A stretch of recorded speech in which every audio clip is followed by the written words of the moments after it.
Hello and welcome to my channel, Striving for Better. Today we're going to be going over how I learned and how I improved my jiu-jitsu game from becoming a teacher. We're going to cover how I found myself in this position, how I had to break down what I knew to be able to teach it to others, and then we're going to compare and contrast my mentality before I became the teacher and after I became a teacher, and how it's going to help me in the future. So I found myself in a new area with a bunch of guys that wanted to roll and grapple and have fun, but we didn't really have a formal way of doing that. We had mats and we had the time and space, so we set them up and we were just like, all right, we're just gonna go roll. But after one or two sessions of just basically free rolling, I realized that half the people there on their own mission had no prior grappling or formal experience, and it was very sloppy and honestly kind of dangerous.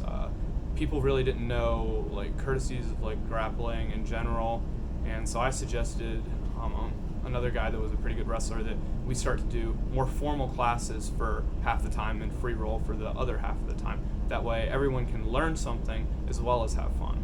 So we had people from a bunch of different backgrounds. There were some people who had friends that done jiu-jitsu that showed them a couple moves. I think there's one guy that did Krav Maga, and then a lot of wrestlers, and then people that have no experience whatsoever.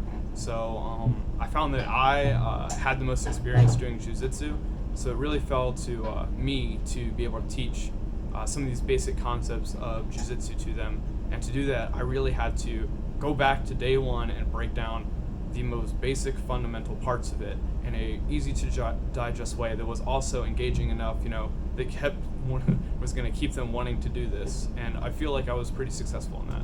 So what I identified is probably the biggest problem that most of the people that had no experience was just gaining and holding a position. So what I did was I would start every single class off with drills, starting from the worst position to the best position. So every single class it would be escape from a back take. So if somebody's taking your back, the drill to escape that and get out of it. Then this next worst position, being on bottom mount. So we did the drill to escape that. And then I did full guard. So on top full guard, breaking the guard and passing. Bottom full guard, working on a sweep to get out from full guard. And then next we covered what it was like to be in side control, so proper weight placement, and how to maintain side control and not letting your opponent, bridge and trip into you. And then we covered, how to stay balanced on mount, and then how to control someone with hooks from the back. I found that breaking down jiu-jitsu into its most basic forms, i.e. the positions and then transitions between them, helped my friends incredibly fast begin to understand how to move their body, what's important, what to be going for, and give them at least one thing to do in each position, so they're never like, oh, I don't know what to do, because in each position they're always going to have the one move that we drilled that they can work on to work towards. And all the feedback that I was getting was that this was incredibly helpful in helping them understand what was going on and to build the very base layer of being a grappler / jiu-jitsu practitioner.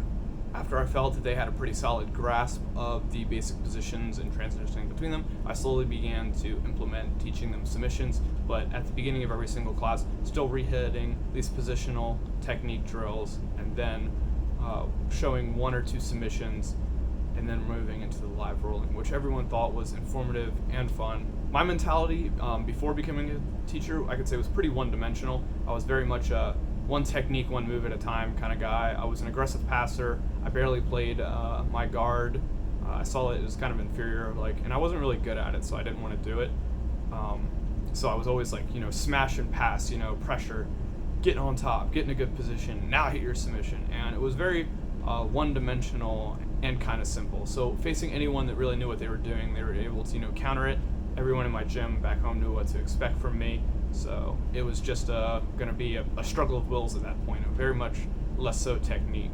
And then becoming the teacher, going back and having to break down the basic positions. So explaining to them about guard, explaining to them about the concepts of how to defend as well as attack, really made me gain a new appreciation for all aspects of it. Because guys, some guys like to pass, some guys want to play guard, so now I have to teach them how to play guard. And I know because I went through the classes, but I didn't really practice it or see it as much. And really being a teacher gave me a new appreciation and depth of knowledge in having to break that down and teach it to another person, which I think is a great way to learn, which is what I'm doing on this YouTube channel a lot, is breaking things down to also help my understanding of them.